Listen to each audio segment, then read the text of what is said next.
L'ultima esperienza, il collega Riccardo Bechini, istituto di istruzione secondaria superiore Poliziani di Verona. Credo di poter dire che insomma nella scuola primaria l'esperienza che ci raccontava Sandy è un po' più semplice, no? Ha tutte le complicazioni che ci hai detto, tutte le potenziali. Nella scuola secondaria è un po' più complicata, probabilmente per questo mi sono interessato. Ecco, abbiamo parlato della scuola primaria per passare adesso alla scuola secondaria, quindi vi do una notizia.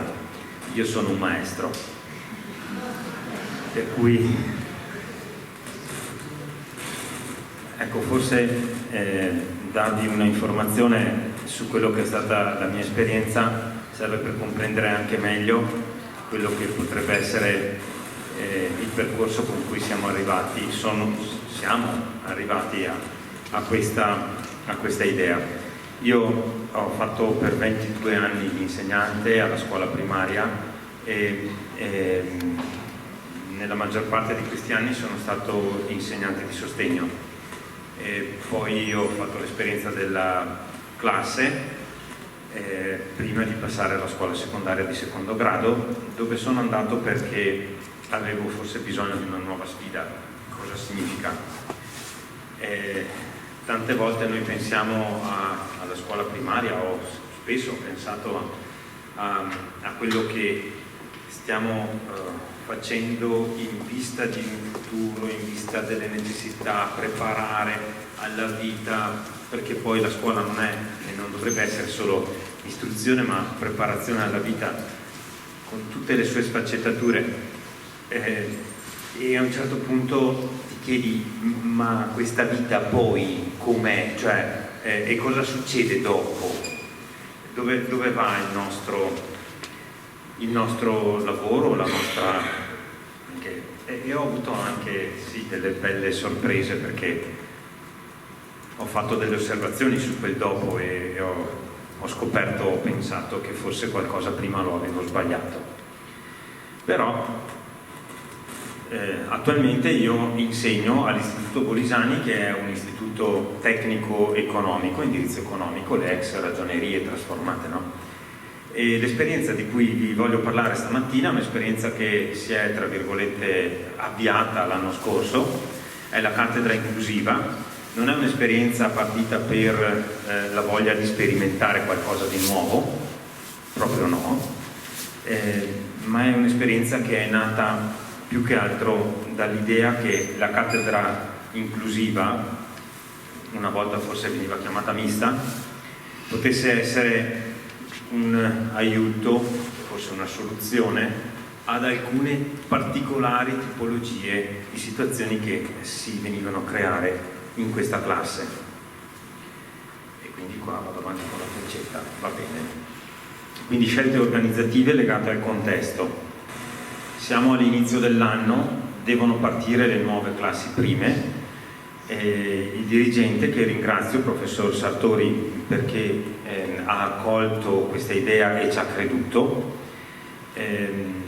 mi chiede di seguire come insegnante di sostegno un ragazzo che ha una particolarità, diciamo così, accentuata dal punto di vista delle relazioni, del comportamento. Come ecco, due elementi di contesto, si parte sempre un po' da lì, e questo è stato anche il percorso che ci ha portati alla cattedra inclusiva, per cui parto anch'io in questa breve, diciamo così, esperienza dal raccontarvi il contesto. L'istituto tecnico, 24 studenti, un numero limitato rispetto alle altre classi, perché c'era appunto questo ragazzo con una particolare disabilità. Sapete che poi ci possono essere le disabilità lievi, gravi, ecco, e la normativa non sa più come andare a colorire.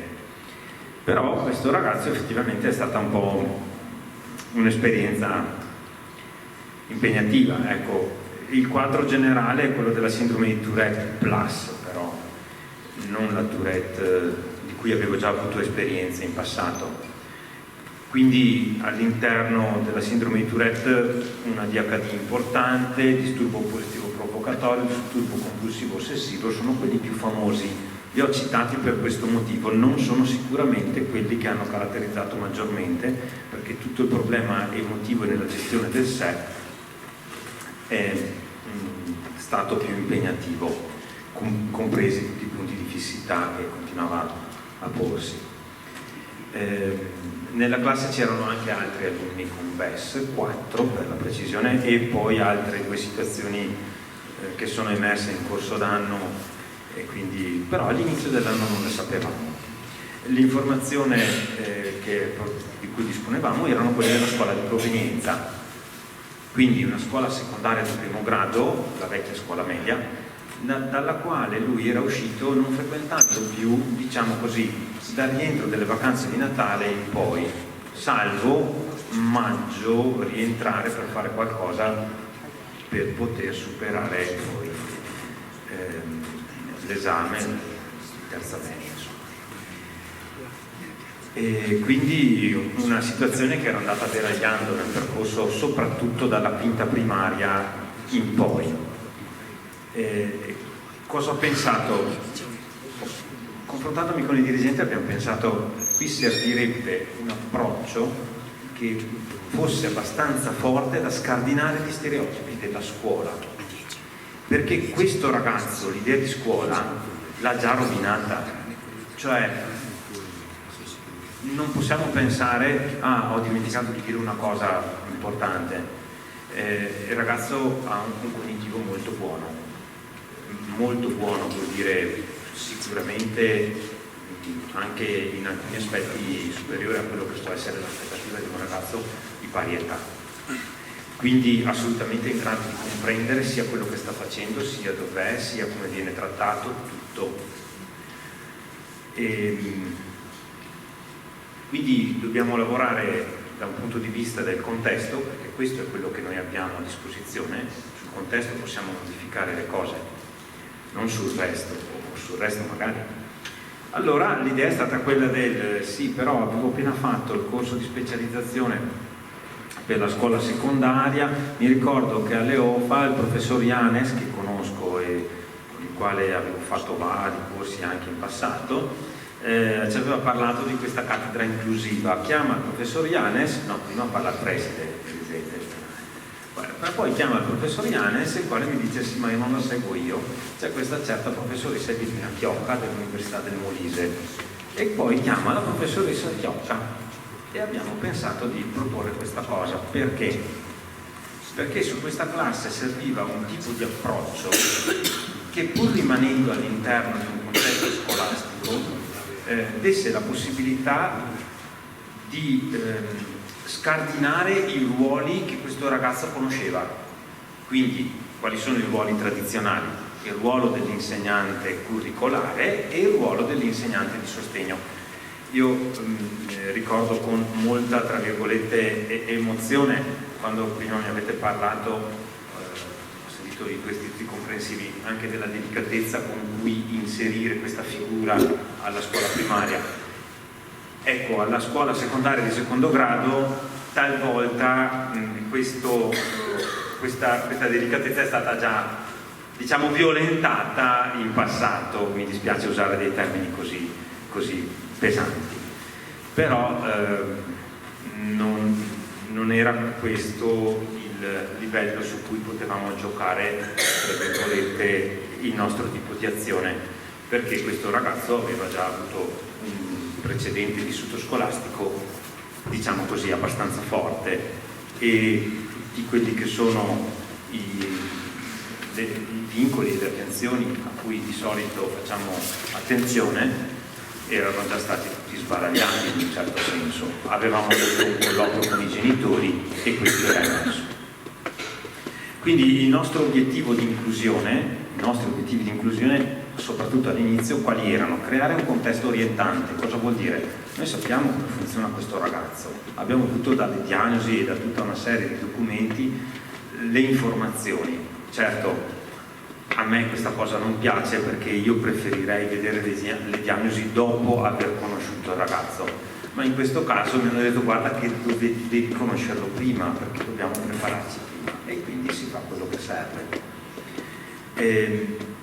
Quindi l'idea qual è stata? Noi dobbiamo cercare di lavorare sul contesto per creare un contesto che funzioni da contenitore, perché questo ragazzo avrà bisogno, voi provate a sbattere addosso al muro, vi fate male, non è che poi siete felici.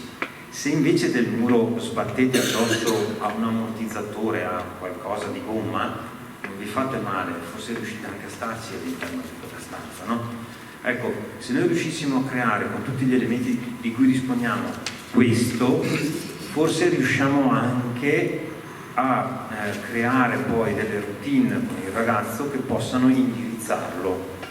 Quindi dobbiamo partire da quel sostegno bruneriano per dare la forma e sperare che poi... Quindi scardinare lo stereotipo della scuola rigida, scardinare lo stereotipo della scuola che funziona per ruoli rigidi, e ai ruoli sappiamo corrispondono delle relazioni. Cambiamo i ruoli, cambia il tipo di relazioni. Stiamo parlando di un ragazzo che ha dei grossi problemi nella relazione, quindi dobbiamo costruire delle relazioni nuove.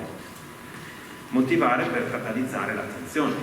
Non dobbiamo dimenticarci che è uno studente e anche lui avrà, soprattutto in base ai deficit di cui abbiamo parlato prima, delle difficoltà nel mantenere l'attenzione. E quindi andiamo avanti con 10 minuti. Struttura della cattedra inclusiva. Allora, il nostro scambio orario, dal punto di vista tecnico è uno scambio orario, è stato limitato a cosa? Al minimo indispensabile. Non perché non avessimo la possibilità di pensare ad un'articolazione maggiore, ma perché, tra virgolette, innanzitutto siamo all'interno di una scuola secondaria di secondo grado dove ci sono dei vincoli collegati alle cattedre e alla scuola primaria non ho ricordi, pur non avendo fatto la sperimentazione, di aver fatto un anno in cui non facessi nessuna materia come insegnante di sostegno. Io sempre musica, informatica, scienze, un anno storia, una ce l'ho sempre avuta e tra virgolette questo faceva parte del mio DNA senza pensare a quello che stessi facendo. Alla secondaria mi sono reso conto che tutto andava pre-organizzato, preordinato, perché? Perché non è semplice lo scambio come la scuola primaria. Ok, quindi siamo partiti con lo scambio solo di una disciplina, quindi io ho fatto economia aziendale, ho la possibilità di fare economia aziendale, diritto dell'economia, matematica e geografia. Siamo partiti da questa perché? Perché è una disciplina nuova rispetto a quelle che gli studenti hanno avuto fino alla terza secondaria di primo grado, ed è una disciplina mista all'interno della quale, soprattutto nel primo anno, c'è la possibilità di fare in parte esercizi, un po' di conti ci sono insomma, e in parte comunque c'è una parte di studio, di introduzione all'economia, all'azienda, alla localizzazione, tutta una serie di cose che possono essere più dialogiche. Quindi abbiamo la possibilità di testare questo ragazzo all'interno di questa esperienza su più fronti. Quindi con titolarità dell'insegnamento, un conto è la compresenza, un'altra cosa è la contitolarità, sono due cose diverse. E quindi la contitolarità all'interno di economia aziendale, il ruolo dei docenti, i ruoli docenti e i ruoli studenti, allora va bene, parlo dopo, e organizzazione degli attori, tutti gli attori.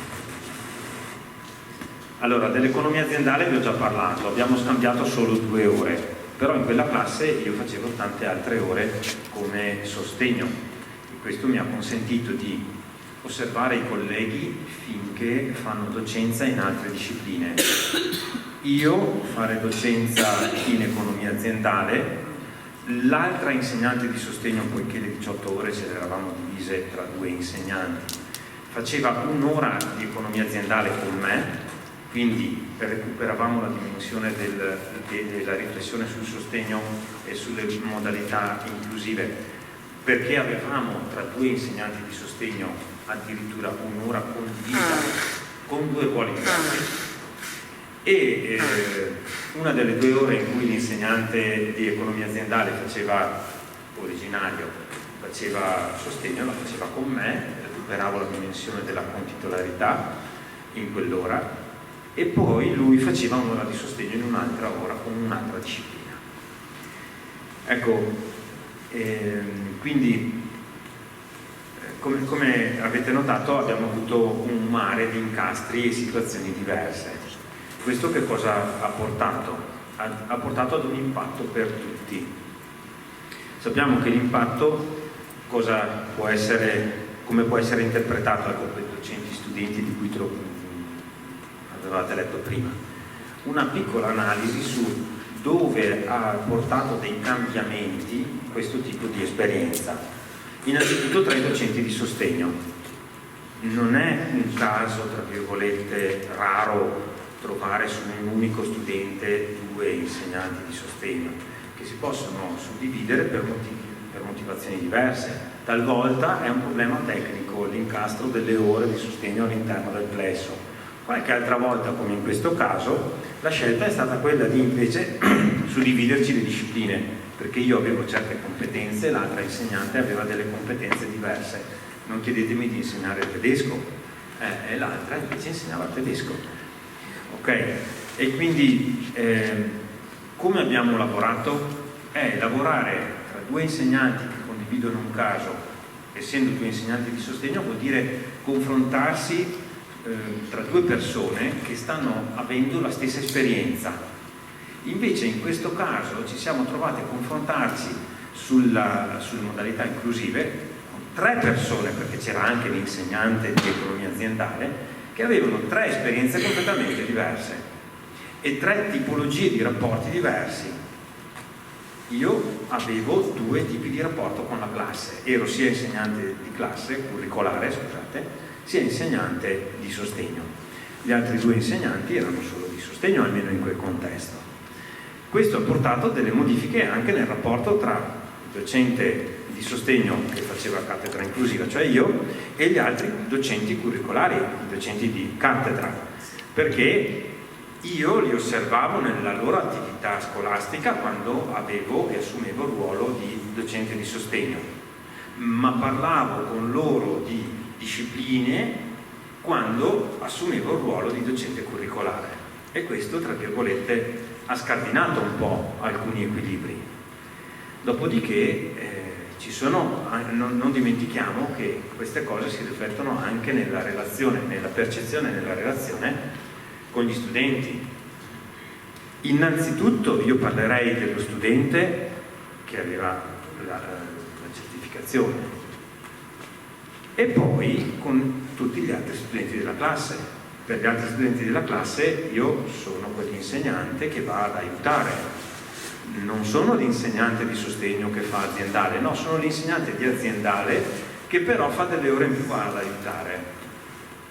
Quindi non è stato necessario nascondere la parola sostegno, perché il ruolo che loro vivevano con me non era quello del sostegno classico, era il ruolo dell'insegnante di economia aziendale, perché questo tangeva agli altri studenti, che però faceva tutta una serie di ore aggiuntive in classe dove si sa che poteva essere orientato il suo intervento all'alunno Pierino, ma lui è l'insegnante di tutti. Quando c'è aziendale tutti gli fanno le domande, forse Pierino proprio ne fa meno. Quindi questo, diciamo così, cambiare la polarità all'interno delle relazioni ha coinvolto tutte le relazioni. Coinvolgimento di tutti gli attori scolastici, se devo correre corro su queste cose. Creazione di un contesto strutturato per l'inclusione, forse vi ho anticipato qualcosa già prima, almeno l'idea di base, la collaborazione tra insegnanti di diverse discipline. Ecco, è chiaro che a un certo punto questa cosa, come vi ho detto, ha portato dei cambiamenti nelle relazioni, ha anche funzionato da motore, e questo è stata, secondo me, questo è stato il vero apporto. Quindi dalla compresenza alla docenza in campo la professionalità. Ecco, questa è stata un'osservazione che ho fatto nel momento in cui io ho assunto questa seconda veste. I docenti curricolari, i colleghi, hanno cominciato a vedermi come l'insegnante di economia aziendale, che però era quello che ne sapeva di più anche sulle metodologie didattiche innovative o comunque inclusive, per cui è stata una valvola, in questo modo si è aperta una valvola che ha dato spazio alla professionalità. Però ricordiamoci che poi è per la nostra professionalità che verremo comunque stimati e apprezzati, se riusciamo a dimostrarla e a metterla in campo. La pluralità arricchente. Io volevo farvi un attimo un riferimento alla relazione con la professoressa Benedetti, che era l'altra insegnante di sostegno, diciamo così, prevalente, perché questo tipo di esperienza ha avuto dei risvolti anche per quanto riguarda la conduzione poi dell'organizzazione didattica nella classe in relazione con l'altra docente di sostegno. Confronto quotidiano, questo ha riguardato tutti. Diciamo che ci stanno anche le invidie, ma in senso buono. Ci sta anche il docente di italiano, che normalmente è ritenuto il docente della materia, italiano, sappiamo, no? Italiano e matematica sono le due più importanti. Figuriamoci se non lo posso dire di fronte a una platea di insegnanti di scuola primaria. Ecco, alla scuola secondaria di secondo grado non è più proprio così, cambiano varie cose, però quest'idea un po' rimane e il professore di italiano non ci sta a rimanere indietro. E allora cosa fa? Allora attiviamoci, perché facciamo anche in italiano delle cose, fatalità, io seguivo lui, va bene, facciamole. Allora abbiamo attivato, oltre che me, anche la pedagogista di istituto, visto che c'era una risorsa che potesse supportare il processo di inclusione anche quando io non c'ero. E allora, che cosa ha favorito tutto questo, facendo un attimo la sintesi? Di fatto abbiamo cominciato a parlare di pedagogia in un ambiente in cui dovete pensare che la pedagogia è un argomento secondario rispetto alla disciplina, ok?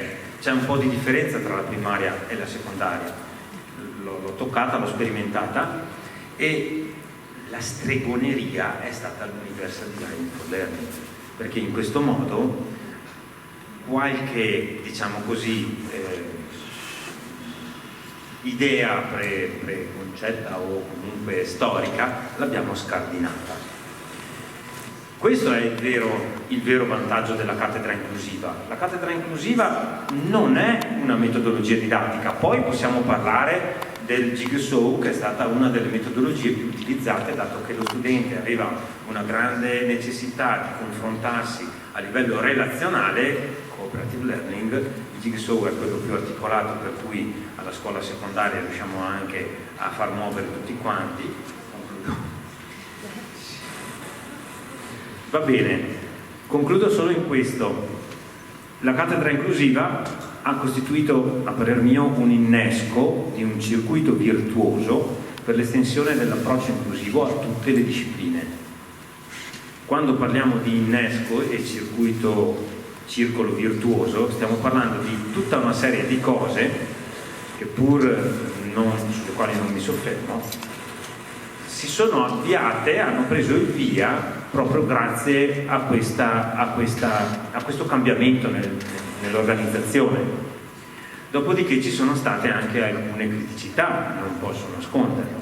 Forse questa analisi, partire dalle criticità, serve per fare una riflessione e riuscire a comprendere che cosa è specifico di questa situazione, cosa invece è estensibile e generalizzabile. Basta.